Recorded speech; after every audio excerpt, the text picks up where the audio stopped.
now. So anyways, that's not the point of this video. I just wanted to point out the fact that my skin is glowing, honey. It's glowing. Look at it. Yes.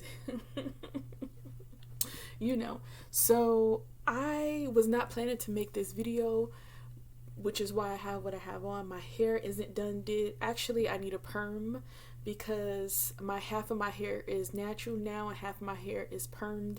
And since my hair is so short, it doesn't take much time for my hair to revert back to being natural.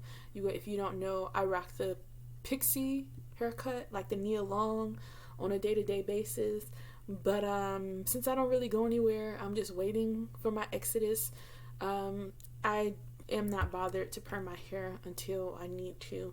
My hair usually grows within 5 weeks after getting a perm, and I tried to wait 3 months to perm my hair, but that was just like a hot mess.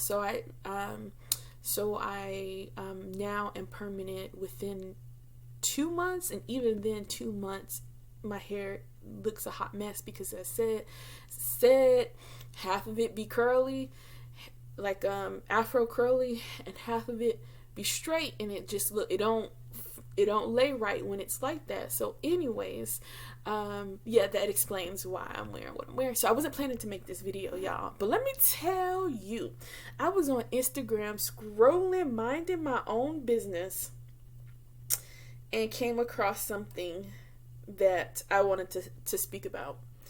Look at this, just glowing. Okay, so let me share with you homegirl and her message.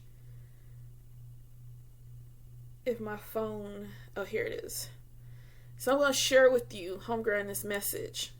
So I hear a lot of men asking, well, what do you bring to the table?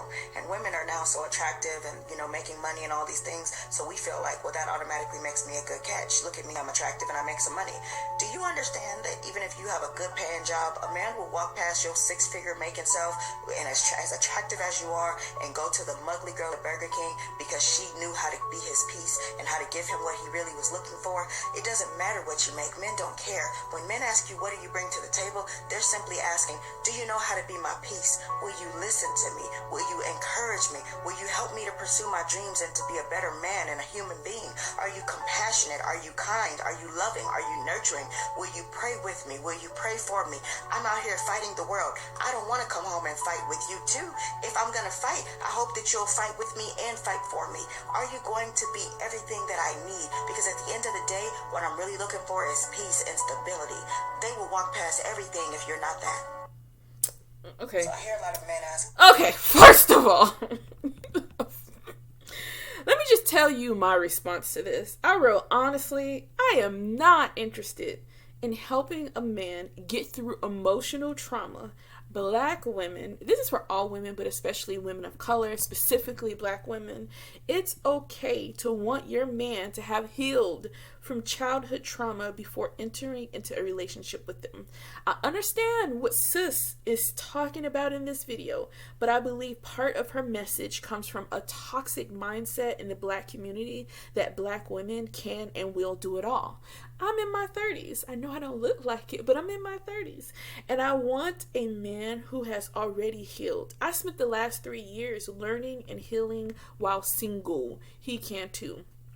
The truth is that if we enter, this is my opinion, if we enter a relationship, a romantic relationship, and even a platonic relationship, looking for other people to be our peace, looking for other people to make us a better person, you're putting so much pressure on that individual. And the reason why you're putting that much pressure on an individual, a human being, a fellow human being, is because there's something that you hadn't healed from. There's a traumatic experience, whether you realize it or not. And when I say trauma, I mean emotional trauma that you haven't healed from, or you are lacking emotional intelligence in some capacity. And I think that to say that a woman is supposed to be responsible for being someone's peace and vice versa, to say that a man is responsible for being someone's peace, that's a lot of pressure, and ain't nobody got time for that.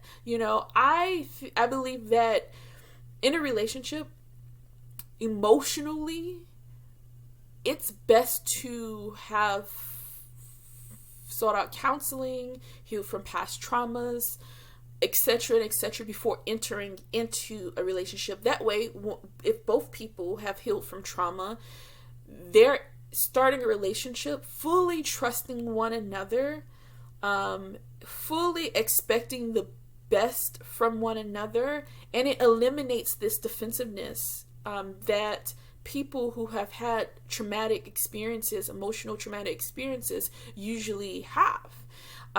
And then there will be no need for him to be looking for something in me that I can't give to him, and vice versa. One thing I know about human relationships, just platonic, whether it's platonic, romantic, whatever, is this: if a person is toxic due to traumatic experience, you can be whatever the person says. Let's say the person wants you to be humble, you be humble. Let's say the person wants you to go and get a better paying job, you go get a better paying job. Whatever the person wants you to do, you can do everything to the best of your ability or even perfect. That person is still going to find an issue and thus not have peace. They're going to say that they don't have peace because of you, when really it's something within them. It's because of emotional trauma somewhere along the line, maybe from childhood, maybe from previous relationships, maybe from society.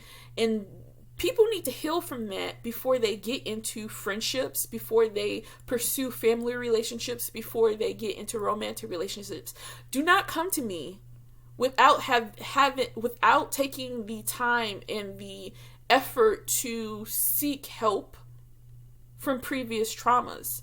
And the thing is, most people don't realize that how they grew up was very toxic. Most people have become so accustomed to a certain culture or a certain community, like how that community or that culture handles situations, that they can't even realize that that's toxic and full of trauma. Like that's why you're responding to every other relationship the way that you are, is because you haven't acknowledged that this is wrong and that there's a better way of doing things. And so this message is toxic. Y'all don't believe that, okay? If you want to go get another woman, go get another woman. Because I'm telling you, if a person, again, if a person is seeking something in another individual, so I'm talking about like emotional what's the word I'm looking for? Emotional validation or emotional validation in another individual, it's because there is something that they still need healing from. You can work and try your hardest to be the best person that they claim they want you to be, but if they haven't healed, you're basically becoming a puppet for someone who will eventually move on and turn someone else into a puppet.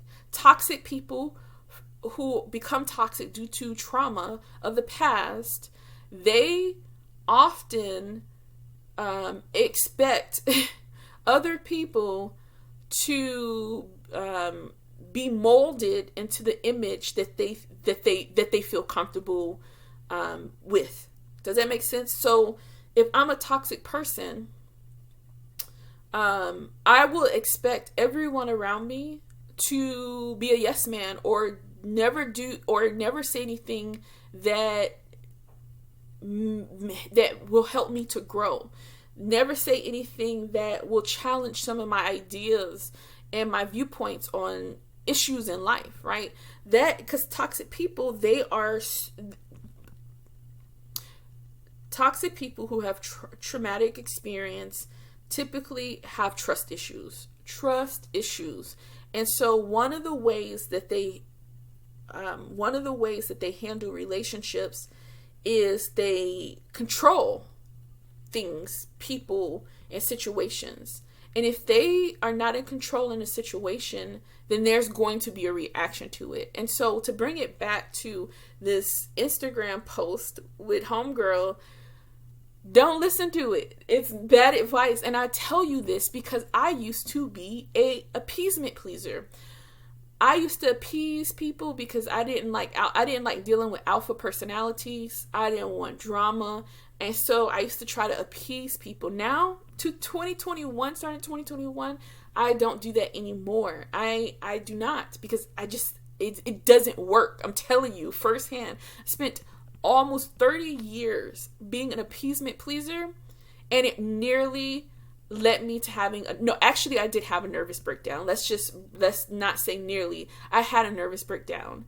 And I realized that you and me will never be good enough for people who are toxic due to traumatic experiences. And I believe that a lot of black men, I love my black men, but a lot of black men, due to racism and due to how they are brought up in some broken families, some not broken families, have been conditioned to respond to situations that are not healthy. They are conditioned to be overly dependent on black women to fix their problems. And if you can't fix your own problems, how am I as a woman and as a black woman going to fix your problems? It just doesn't resonate. It doesn't make sense. It doesn't make sense. And so my thing is if he's going to leave, let him leave, because then you'll end up appeasing him for your relationship and trying to always do things that will keep him, but you're going to be a puppet.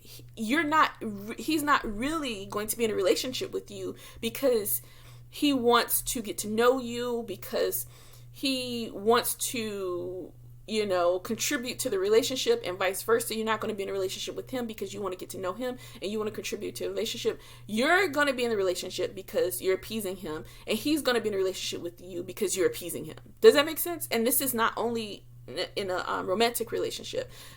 This is in platonic relationships, family relationships. Yeah, this is toxic, and I'm pretty sure this same thing can be applicable in other people of color and other communities outside of the black community. But because I'm black and I'm a woman, I'm speaking about it here. But yeah, I don't want it. Like, I don't want to be with someone who hasn't healed from the pain of the past, because I'm telling you, people who haven't healed from the pain of the past have trust issues, and you'll spend your time in arguments trying to get the person to understand that you really want the best for them, and because of the hurt and the pain, they're not going to believe you. It's going to be a mess. So I've always thought about this. I'm just like, relationships would be so much healthier. Children would grow up in healthy environments and become good people if parents went to counseling, not just marital counseling, but went to counseling individually to heal from any traumas, from childhood, from racial traumas, because as a black person, I have to deal with traumas when it comes to racial matters. And as a woman, I've dealt with traumas that come from being a woman, and then how I was raised. I had to deal with, that was the hardest, deal with traumas from that. And so before entering into a relationship, this is something that as individuals we should do. Like, why is people, why, I was going to get real ratchet. Why is y'all hopping from one relationship to the next and you have not healed emotionally? Like, what's really good with that, Miley Cyrus? Yeah. Sometimes if you don't live in America and you haven't heard about the whole Nicki Minaj and Miley Cyrus thing, that joke probably went over your head.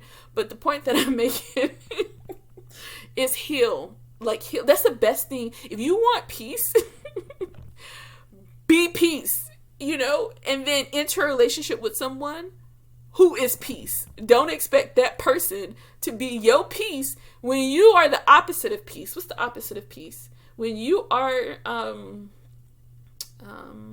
dramatic, chaos. When you are chaos, nah, bruh, you're not finna be chaos, and I'm peace, and expect me to somehow get you from being chaos to peace. You need counseling, or you need Jesus, okay? So I'm just gonna end today's video like this, because I try to make these videos less than 20 minutes, and I could keep talking for hours about this, but I just thought that was an interesting post. Black women heal, and then look for men who have healed. And let me just conclude by saying this. I was very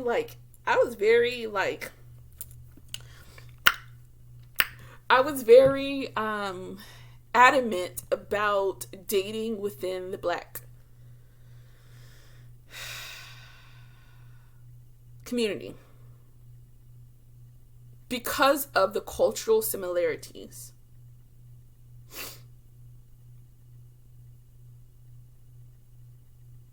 I'm pausing because I'm thinking about something.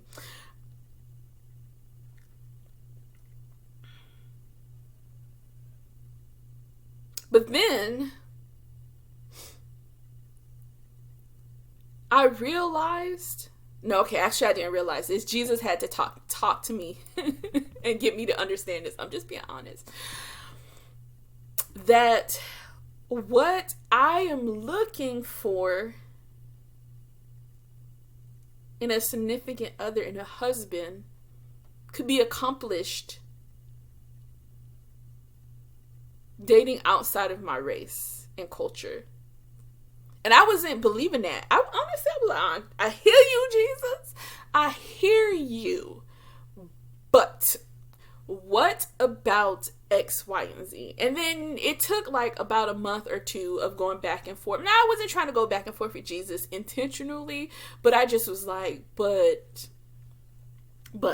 And so he showed me, and actually I've learned so much, which is why I keep pausing when I speak, because I'm thinking about what I learned. Honestly, the most important thing for me is a healthy relationship. And so before even race plays a matter in things, first of all, they have to be a man, but secondly, they have to be a healed man. And then the rest. Those are the two important things for me. Be a man. And when I say be a man, I mean I am heterosexual. I like men only. Be a man, and then be a healed man. And that's what I had to come to the conclusion with, is that, you know what? I say that I want a man who's healed. What if that healed man isn't Black? That could be a reality, and I had to think about that. Yeah, I'm okay. I'm okay with that, because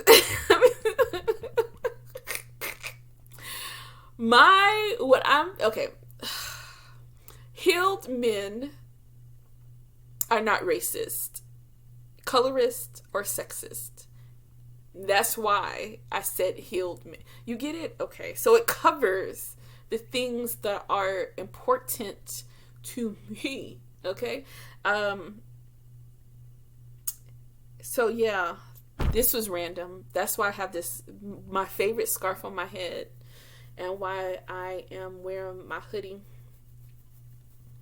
And I'm just looking at this skin. You guys, I use a camera that's like, doesn't have the best quality, but it doesn't matter when I'm recording this video. I actually have a HD camera that I could use, but I don't use it because you don't need to see me in HD right now. It's cool. But when I move, holla at your girl. I'm going to use that HD camera. So, okay, I'm done. Bye. See you later. Peace.